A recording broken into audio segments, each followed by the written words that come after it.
Hi guys, ఎలా ఉన్నారు అందరూ? నేనైతే చాలా బాగున్నాను. అమెజాన్ నుంచి మా హస్బెండ్ ఏదో ఆర్డర్ చేశారండి.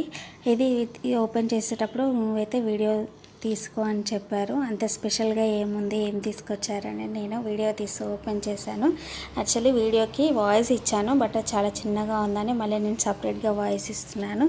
ఓపెన్ చేశాను, చూస్తే అది వాచ్ అండి. నాకైతే చాలా హ్యాపీగా అనిపించింది. చాలా డిజిటల్ వాచ్ ఎప్పటి నుంచో అడుగుతున్నాను, కానీ తీసుకోవడం కుదరలేదు. కానీ మా హస్బెండ్ నాకు చెప్పుకోకుండా వాచ్ ఆర్డర్ చేశారు. అదే నాకు ఫేస్లో కూడా తెలుస్తుంది కదా మీకు. చాలా హ్యాపీగా అనిపించింది. బోట్ డిజిటల్ వాచ్ చాలా బాగుందండి. ఇంకా దాంట్లో కూడా చార్జర్ ఇంకా వాచ్ కూడా వచ్చింది, అది మీకు చూపిస్తాను. నేనైతే చాలా హ్యాపీగా ఫీల్ అయ్యాను వాచ్ చూసినప్పుడు. నా ఫేస్లో మీకు చూస్తే అర్థమవుతుంది కదా. ఇంకా అంతే అండి ఈ వీడియో. మీకు కనుక ఈ వీడియో నచ్చినట్టయితే ఒక లైక్, షేర్, కామెంట్ చేయండి, సబ్స్క్రైబ్ చేయండి. అంతే బాయ్స్.